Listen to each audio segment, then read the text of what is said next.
got a panel now, which is going to be talking about negotiating salary reviews and promotions in a climate of redundancies.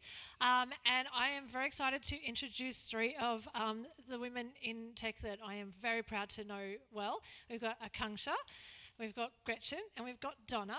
And I'm going to let them introduce themselves and take it away. Okay. Immediately regretting that I'm sitting first. My name's Akanksha. I'm a freelance data and AI consultant. I'm also a Microsoft AI MVP. I'm trying to remember what else is written there. And a Women Who Code director. So I do a bunch of stuff around kind of the Melbourne community. And I've got some fabulous women beside me, and they're going to get thrown under the bus as well. So, Gretch. Tēnā koe, ko Gretchen tōku ingoa. So that's Māori for, hi, my name's Gretchen. I'm from New Zealand, just to give that one away. I've been here about 15 years. My background is optimization, modelling and geeky math stuff. And I've done weird stuff with my career, which makes me perfect to talk about this. So I've done agricultural trade shows, like the biggest ones in the Southern Hemisphere. I've worked in plastic surgery startups. I literally sold breasts for a living for a while. You're laughing, but it's true. And now I'm running Collider. We've got a career growth framework to help developers have their best lives. So many follow-up questions. Hi everyone, Donna Edwards, visiting you all from Perth. I currently work at Amazon Web Services, have been in tech for 20 years, probably half of that in HR related roles, so lots of career and salary conversations, and then another 10 years in leadership roles running tech teams. So at the moment I lead a solution architect team based in Asia, whatever you want to call it, we call it ASEAN. And I also run the APJ-wide solution architect enablement, so making sure that our teams have the right skills. Have a little startup on the side, get involved in a lot of women in tech groups, and running DDD in Perth this year as well, which should be fun. Overachievers. So, a bunch of housekeeping. So, can you just hit the next slide? Thank you.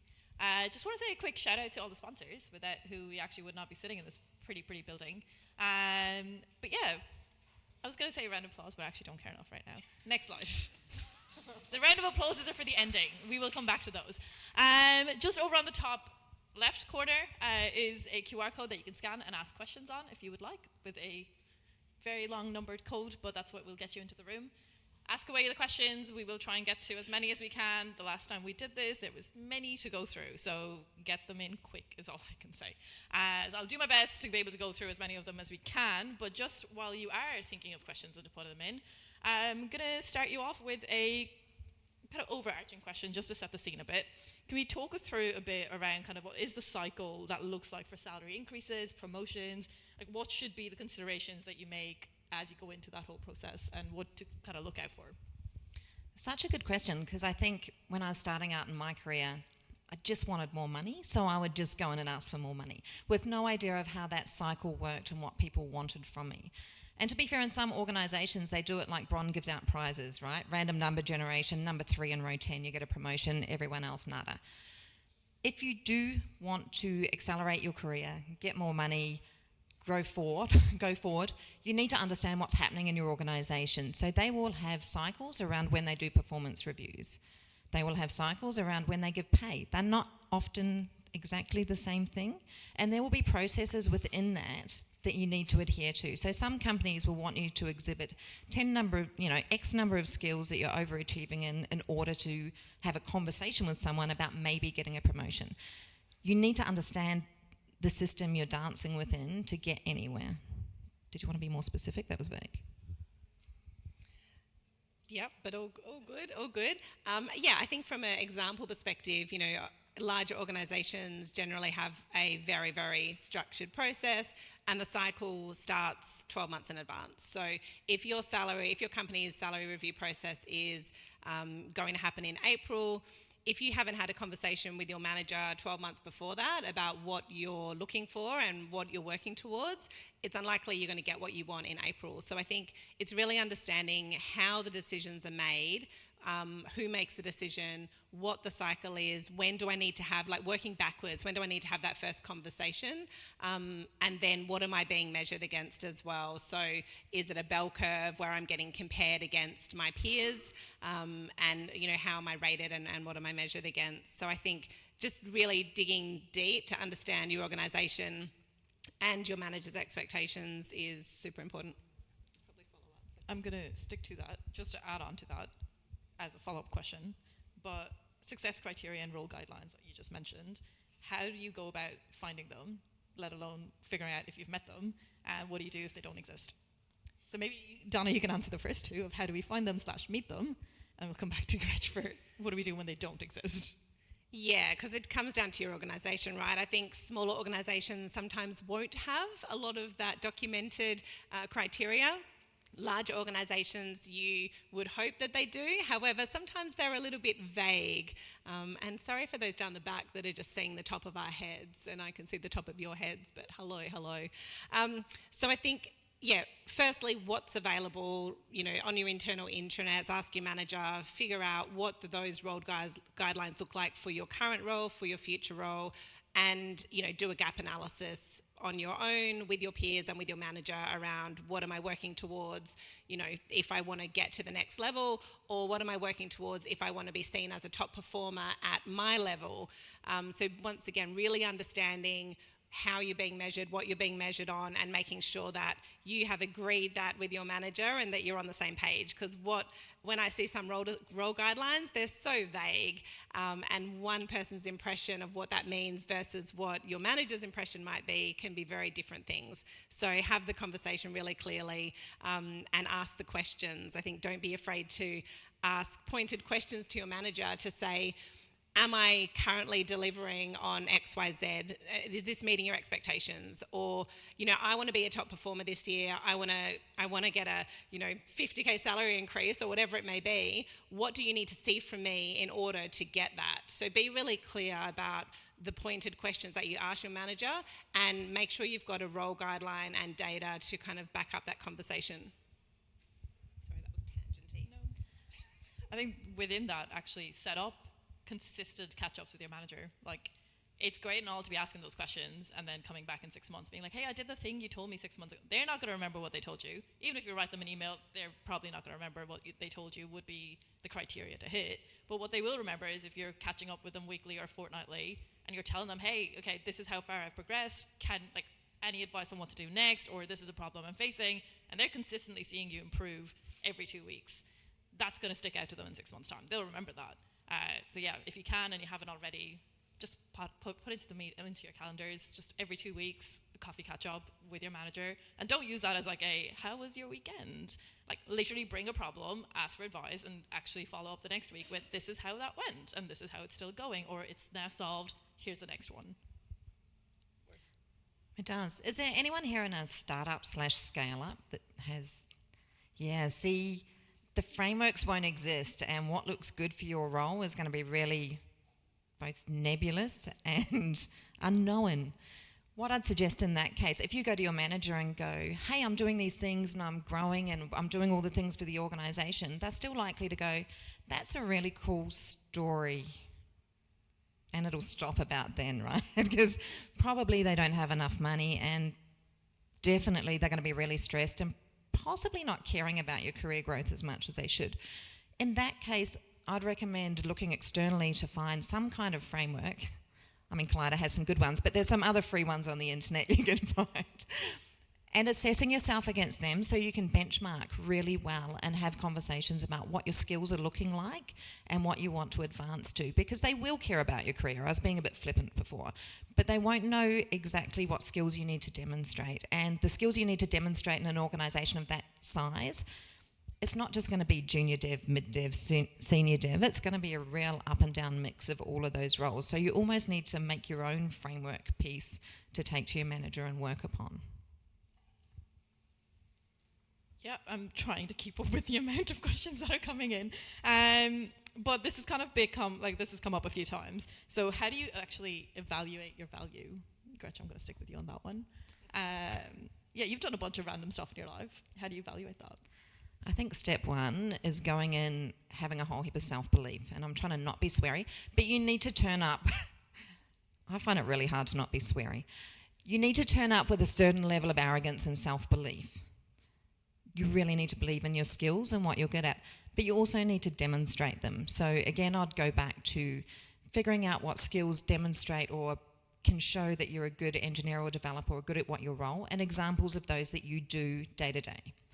Then what you need to do is look outwards and talk to your friends or your peers, anyone else in the industry, probably in your organisation but also external to your organisation, and get a bit of a sense check around what salaries are, because in technology, in the last 12 months, wages have gone from kind of awesome to like spectacularly awesome, kind of back to awesome, a little bit below awesome.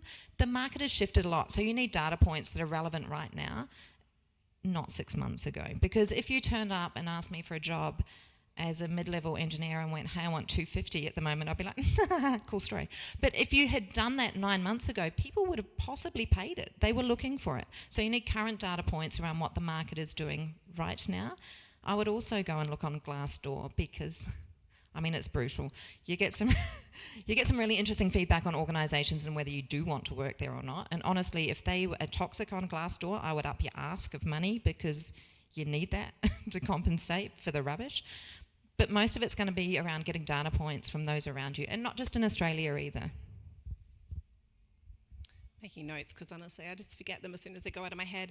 So I'd also add, +1 to everything, making sure you understand what your market value is, but understanding what's happening in the market as well, what's happening at a global economy level, a local economy level, what your organisation is experiencing. So are they, where are they in terms of how they're performing against their goals?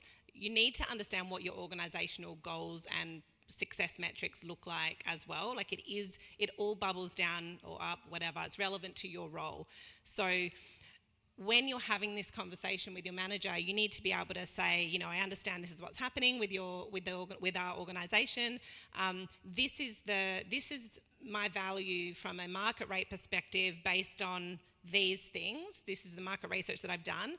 But in terms of my value to your team and to the organisation, this is what I've been able to contribute. And this is where the data points are really important. This is how I've helped this is how I've helped this product, grow, or this revenue stream of the business. You need to be able to tie your value back to what your organisational goals are, because that's what makes it easy for your manager to go and fight for you. Because a lot of the time your manager isn't the one who's going to make the final decision.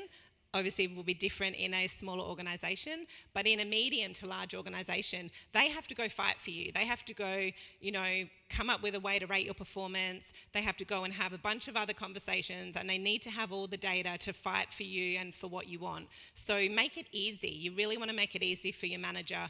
And remember that your manager generally wants it to be a win-win as well. They want to keep you happy generally. You need to help them. I say generally because, there's some arsehole managers out there. We all know this. So make it easy for them. Yeah. Attached to that, how do we know what skills or behaviours actually matter when evaluating? That was a question that was put in, and I actually really liked that question. It's kind of on the spot. Oh, that's an interesting one. I'm very opinionated in this. I think your coding skills are definitely important, right? But we exist in a world now where you're not off coding by yourself. So what we used to call soft skills are equally, if not more important. The old rogue coder off doing cool stuff by themselves in the corner doesn't get promoted. Stop it, JT. You don't get promoted for that. You need to be able to show the skills that not only build and execute product and deliver product. You have to do that, right? That's part of being a developer. But you also need to be able to strengthen and support the team that you're in. And if you can't do that, just don't bother asking for a promotion. So I think you need to look at skills that are both around hard technical skills. So get that next badge, get that next accreditation, do that course. But you also need to demonstrate skills that will support your team and bring people together and write good code. Yeah, and I think working in tech, we all know you always have to be learning something new, right? You can never just sit back and be like, yeah, cool, I can just coast. There's no coasting in tech. You always need to learn something new. So I think knowing what it is that you enjoy, making learning enjoyable and being good at learning is super important. I think I would take it back again to the team and to the goals. So look within the team, look at what the goals are, look for gaps within the team. What are some of the things within the team where there's an opportunity for me to pick this up or take this on and to add value and help the team, you know, go twice as fast because I'm picking up this gap and I'm the person who's going to do it. So look for opportunities for gaps in the team and look for opportunities to help your manager meet their goals. So, you know, have that conversation with your manager. Like, how can I help you achieve your goals? Like, what do you need to see more of from me? You know, are there any opportunities you think where I could really demonstrate a lot of value and help you in your role? I know it sounds a bit suck-uppy, but, you know, that's how you get the big bucks. Sorry, I lost the question that I was trying to find. Give me 2 seconds. Oh my God, it's gone. Okay, there was a bunch of questions kind of around how do you actually find those benchmarks in the industry. So I know we mentioned Glassdoor, and you kind of said, talk to the people around you. And can we talk a bit more tangible details on that of how do you actually have that conversation? Where do you go to have those conversations? What do you do if the people around you really just don't want to talk about money with you? Yeah, a bit more tangible examples there. There's a lot of questions around that. Okay, money's a loaded question. Everyone gets a bit emotive about it, right? Like, it's awkward. If you came up to me now and said, what do you get paid? I'll be like, awkward. But you should have some kind of friends at your organisation, hopefully. Hopefully there's people there you have some more informal conversations with them. I would definitely ask them. But one of the better ways I find to get a wider range of information around salary is community groups. And there's a piece around that, and that you're not working together, so it doesn't feel angsty. It's not going to be like, oh, Akanksha, you get $5,000 more than me, but like I'm way better than you. So it does. No, but you get that, right? Like, it can create grief within an organisation. It's happened to me. Like, I get it. I should be paid more than her. Like, so if you go to community groups, it takes away that piece of friction, and you can ask and have the answer be a bit more genuine. In saying that, you need to ask a few different community groups, because let's say I'm part of Tech Leading Ladies, and it's an awesome community group and would get a lot of information. Odds are I'm getting a women's pay rate if I ask there. So you also need to make sure you ask other people who are not like you. You need to make it a safe place for people to give you a number on, and sometimes I found it's easier to give a benchmark, or a range, like, hey, I'm on like 120 to 130. What are you within that band? People are more okay going, yeah, nah, kind of, than if I said, hey, I'm on 118, 500. What about you? So make it broader, ask community groups, but also ask your friends at work. And the more numbers you get, the better off you'll be. And compare within Australia at the moment, even if your organisation is overseas. There's no point finding an American salary at the moment and kind of debating that one with your organisation, because exchange rates are weird. And America's doing strange stuff with layoffs that Australia's not quite doing at the same rate. So I'd keep it Australian based at the moment. I might change my mind on that in a month. I think also adding talk to recruiters. As much as not everybody loves recruiters, it's important. They are someone who are talking to people every single day about what they're getting paid, what companies are offering. So I think it's important to have a conversation, check in with a recruiter at least once a year. Or we've got one up the back who's raising his hand. Offering free advice for salaries today only. So yeah, definitely I think recruiters need to be an important part of the mix, whether that's a external agency-based recruiter or even internal organisations. So don't be afraid to have a conversation. +1 on finding people that you can talk to and making sure it's a range conversation that makes people feel a lot safer. And I think the other thing I would say is comparison is a tricky thing. What's the quote? Comparison is the thief of joy. So I think when you're looking at what other people earn and having these conversations, you need to be clear about where you sit in terms of your skills and who you're comparing yourself to. I have a very good friend who's on a certain salary, I would say mid-level salary, and she only ever compares herself with the top 1% of people in her friends group who are absolute overachievers, who work 24/7, who are, go above and beyond all the time, and they earn double what she earns. And she's set herself this anchor of, I can never be happy because I don't earn what they earn. So I think, firstly, you need to be somewhat self-critical and understand, well, where do you sit in terms of your performance and your skills? And then you can obviously look at how do I get better or how do I change that if I'm wanting to improve. But also what's important to me and what do I want. So it's not just a base salary, right? There's a whole bunch of other benefits that come with the salary package. And it's not just a job title. So step back and look at what does success look like for me in my life? How much do I need to earn from a life perspective or whatever I'm trying to achieve? What's important to me, what do I want? And all the things outside of the salary are really important to consider. If you think about a company that offers like life insurance and income protection insurance, that's like 15 grand a year. That actually is really expensive. And personally, that's not something I want to go and pay money for. But if I can work for a company who's giving me that, I am like, yes, that is a big tick for me. So step back and look at the whole package. Can I add in often scale-ups offer stock options? Go carefully at the moment, right? I've seen people who take the stock options and they're like, this is awesome, this is another 40, 50K on my salary, right? And it might be, or it might be 2K, or maybe your job's gone before you've reached the time that your option's vested. It's not guaranteed money. I think there was a couple of years ago it felt like guaranteed money, and it pretty much was. At the moment, stock options are not guaranteed money. Not that they ever were, and this is also not financial advice. I feel like we should have started with that disclaimer of nothing here is financial advice. Please take that into consideration. And I am not speaking on behalf of my company. But yeah, look, all of these conversations are hard conversations, which is kind of why there is interest in it, and like no one talks about them. And these things get easier the more you do them. The more you talk about money with people around you and the friends, make it a not so hard conversation because you talk about it fairly often. Like it has become a thing for like most of my friends where if I'm like, hey, what are we on now? Like what's happening? It's not a friction point just because we've had it for years now. We would always answer the questions. Like it's never been a problem. Said friend is apparently laughing. I don't know why. But the more these conversations have, they will become easier. Trying to decide, do I take a complete tangent or come back? No, let's stay with the topic we're on. When we're talking about the external things to consider, like you mentioned, the insurances and stuff, what other things should you be considering when considering an offer or negotiating with someone else? Like what other non-base salary things can you sneak in that might make the offer better for you? I don't know who wants that one first. I think Donna's nodding. Okay. I feel like most people know the answer to this question, I think. Like, so many things.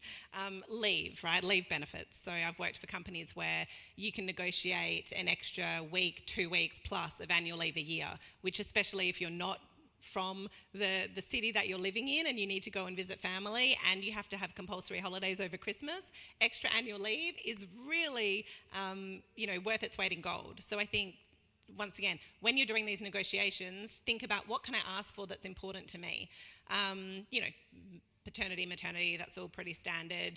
Health insurances, gym memberships, conferences, do you want to fly to the US? I used to have people that I used to hire and they wanted to go to the US for a conference, once a year or twice a year. That was really important to them. So, yeah, so many things. What else? Billions. There are so many, and I think we've said paternity, maternity leave is a given.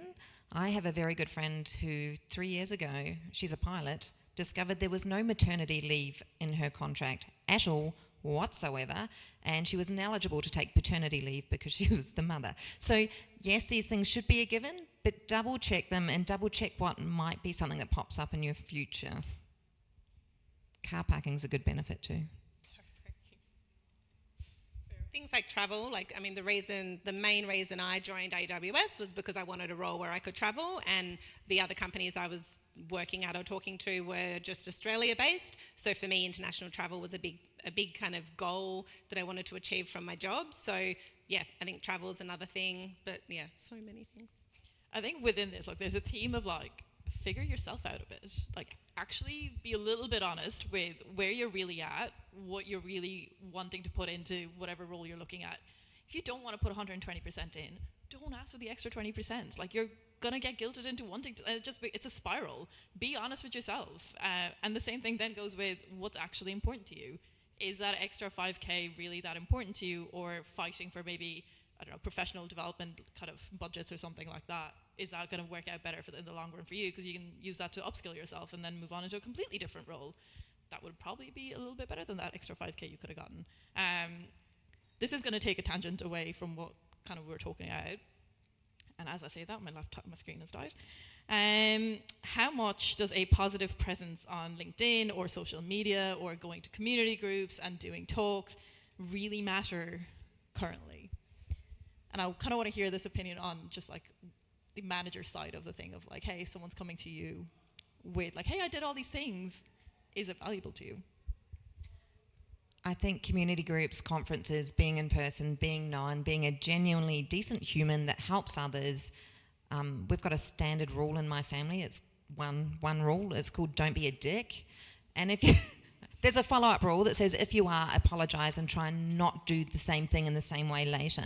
But I think if you can exist in our ecosystem in that way, that will count for a lot because people remember the good vibes you give them. Let's say I banged into you and you discovered I really wanted to meet someone who gives a crap and you introduced me, or you just had a good conversation with me about it. I'll feel warm and kindly towards you.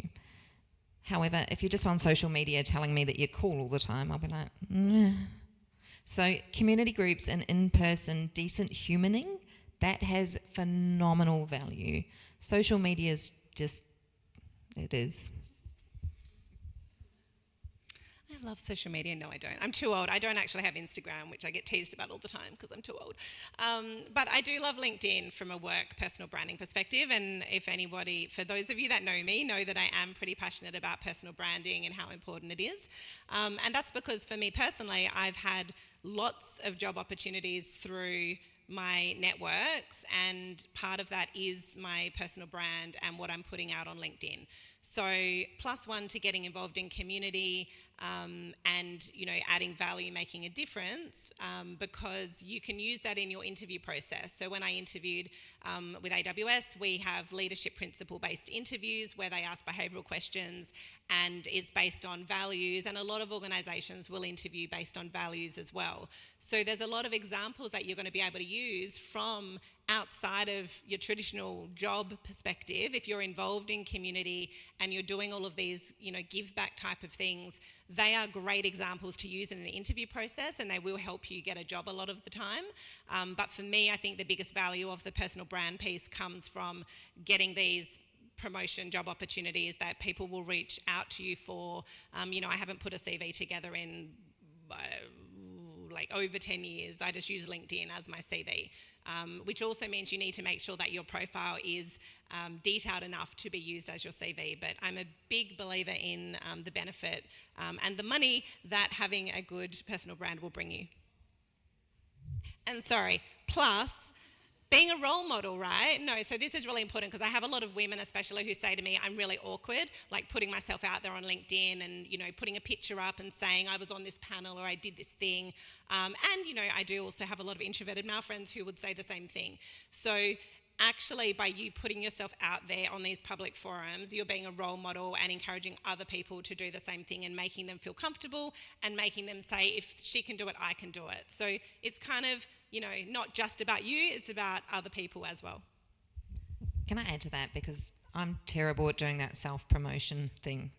Not that you'd think that if you looked at LinkedIn, because everyone else does it for me. But my tip around that would be, go ask your colleagues or your friends to write your bio for you or to do that social media post for you, because gosh, they see you in a different light to how you see you. And once I've done a couple, just lean into the pieces of that around what they love about you and keep going, because that probably is the value the rest of the world sees as well. Yep, sorry, I do that for you all the time. Be better. You are better than you think you are. Okay, there's a bunch of questions kind of around dealing with the questions and how do you actually answer the salary question. So whether that's what is your expected salary range being thrown at you in the middle of a conversation in interviews, to what do you want next? Like, what are some ways to go about answering that question? And then there'll be a flip question following to that. I would be a bit hesitant to be applying for jobs where they're not giving you a salary range before you turn up, to be fair. I would be asking for that very early on in the process. Just a simple, hey, great, what salary range are you thinking of for this job, to them. They should be giving you that information, because I don't believe you should be dancing through the hoops of phone interviews, coding tests, other interviews, unless they've had the decency of saying, this is what we are paying for this role. So I'd be a bit hard on that one. I'd just ask for that range straight up. Because then when you're in the interview and they say, what are you expecting for this role? You know you can dance in that range. But if you inadvertently find yourself in a salary negotiation like that and you've got no data points, I've got a friend who does this wild thing and it's worked spectacularly well for her every time. So let's say JT said to me, what do you want for this job? What do you get paid, Gretchen? I'd go, I'm looking for about $650 plus short-term incentives. Like literally, you just do that. You throw out a number that you know is so far beyond whatever it is you're applying for at that moment. And then typically they go, oh yeah, okay, well, really we were thinking about something here. And they'll answer you back the other way. It's a nice way of calling out, come on, man, you should be telling me where this sits. It's a practical, ridiculous step that I've seen work many, many, many times. And go with silence afterwards. Like after you throw that ridiculous number out there, just sit there in silence. Stop laughing. Like, I mean, keep laughing. If you actually do this in real life, the art to it is $650 plus incentives. And be silent for even longer than that. Whoever speaks first loses. I love it. Well, there's some recommendations, resources at the end, and I think one of the books has that technique. So I have two approaches that I use and recommend, or have used before. I don't know which one I recommend the most, but anyway, a lot of companies will not give you a salary range. I've had that happen so many times, and you can't really get it out of them at the beginning, and they push you really hard to give them a number. So where I've kind of been pushed really hard, my first approach would be, based on and this works the same for salary increases as well, but based on my skills and experience and your knowledge of your company and the job market, what would you see as a fair salary for this role? So literally just turning it back around when they ask you the question. I'd love to know what you would think is a fair salary for this role because, obviously you know what my skills and experience are. And then silence. The other approach where it just hasn't been a position where I've been able to do that, I just up my expectations by 50K. And then generally speaking, you'll meet somewhere in the middle and you still get more than what you wanted. So it's like a bonus. This might be a good team. Should I pop the next slide up that has some of our favourite little... That's where I was going next. Yeah, this is some of our little favourite phrases that we've used before. Because that was going to be the question of... It's a slightly easier conversation when it's external, right? Where it's these people don't know you, you can kind of throw out whatever numbers you want, usually, because it's kind of fun. Or it can be fun if you do it often enough, then it becomes a game. It really does. Eventually. It takes a long time, a lot of practice though. Just practice the silences, you'll be fine. But how do you actually do the same thing then internally when you do know the people and maybe you have looked at the research and you have found out exactly what the people around you are on? And there's a lot of questions around at the moment in terms of like, how do I ask for more or for a pay rise when I am performing, but there's redundancies happening and all these, like, how do we actually frame those conversations? And some of those are up there, but. Let's imagine for a moment I'm your boss. Sorry, that's a horrible scenario for everyone involved. But you turn up, it's a Tuesday, I've had a tough day, you strut into the office and you go, I'm looking for a pay rise. I'm like, I didn't swear, she did. Honestly, my face would be saying the swear word she said. I'd be like, okay, that's great. Great. Where are we going from here? I think at the moment there are redundancies. Times are tough, money's hard. If you rock up to your manager's office and say, give me money, they're going to go, oh, you read the room wrong, my friend. However, if you came into my room and said, I've been doing some really great work, I was wondering if in a week or so we could have some conversations about my career progression. I'll be like, oh, okay, this is sensible. You've given me a heads up. I can get my head into the right space because actually, yeah, you've been doing some great work and I don't want you to leave. And it gives me just a bit of a buffer to get up to speed instead of smacking me in the side of the face asking for money when I'm stressed about everything else. I think I've gone rogue. But what I would say, to get the promotion, you need to set the expectations for your manager first. Don't sideswipe them, surprise them, shock them. And like, I get it, it shouldn't be a surprise. Your manager should just know that you want this all the time. but they're not going to remember, and it's not going to be front of mind for them. Like, the person who cares the most about your career is you, and they do care, but they can't keep hold of all of that for you. So if you turn up to them, having given them a bit of preparation, turning up with some really cool data points around the value you add, why you're awesome, and what you would like to get back, then it's going to go so much better. And at the moment when there is it's tight in organisations around money, maybe what you need to ask for is, a bit of money, but how about developing your skills so that even if they don't have space for your promotion right now, you're uplifting your skills, so when that promotion and pay cycle kicks back in, you'll be able to demonstrate off the bat that you're ready to go for that next role and that next pay rise. Yeah, I don't really have a lot to add. That was pretty well rounded. I think just setting the scene in advance about all of the things. So not only having the conversation, setting that up in advance, but having the conversation around, this is what I'm looking to achieve this year out of my career.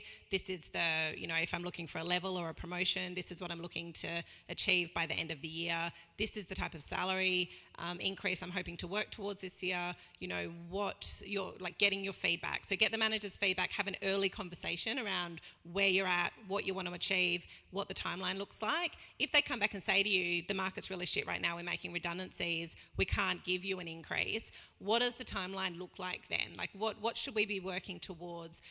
This is what I've demonstrated this year to you. Here's the data points. What other data points do you need for us to get this across the line? Or what other benefits can we look at? What else can I bring to the table? If it's just not going to happen, and if your manager's not going to make any type of commitment to work with you on it for the next 12, 18 months, 2 years, and you feel like there's not a big skills gap or there's no real reason for it, well, then that's the time to be looking at another organisation. But have a clear conversation as early as you can. Just within that, sorry, I don't know what you tried to tell me there. I was going to say 5 minutes. Oh, 5. Yeah, sorry, I was keeping an eye on the time. I was like, why are you talking to me on the side? Within that, figure out what the timelines in your business or in that current team are. When your manager's coming to tell you, hey, you've got a 5K salary increase, it's too late to have a negotiation then. It's done and dusted. There's no budget left at that stage to be like, get me an extra 5. It's all kind of put aside. The financial year's over. Have a conversation. Figure out when those conversations are happening for your manager. When are they putting forward the names and the budgets and trying to figure that out? That's when you need to be having those conversations of, hey, just a reminder, this is all the stuff I'm doing and everything we've talked about. Understanding that timeline piece of when things happen in your business will go a really, really long way to just getting in at the right time and the right kind of footing, I guess. Okay, I know we've got 4 minutes. I'm going to try and go through as many of these questions. Okay, snappy, short answers. No more rambles anymore, I think. Go. So I'm in the top bracket of my role. How do you ask for a pay rise? What are the negotiating skills? What do we do? Sorry, wow, that's not a snappy answer that you can answer. What was the beginning of the question? I'm in the top bracket of my role. How do I ask for a pay rise?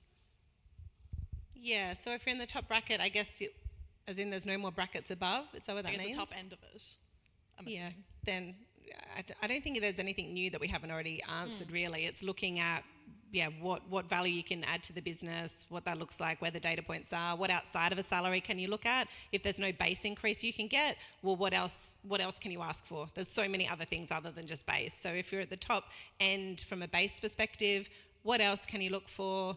And if base salary is the most important thing to you, then you look at another organisation. Sometimes you're going to have to move companies to get more money. It's just the way it is. Agreed. And I think there was a time where company hopping would get you faster pay rises. That's possibly not the case right at the moment. It depends on the market. Could be. It is harder to get a job at the moment than it was 6 months ago or 9 months ago. Tread carefully. There was a question here around, should we trust recruiters in the numbers they actually give you? Sorry to the recruiter in the room. Our recruiter's still in the room. Ooh, well, so typically, or a fair few of them get a percentage cut, so they want you to get a better pay rise. Fine, them and roll with it. The ones on flat rates, sorry, that was a bit tongue-in-cheek. They are pretty fair and pretty reasonable.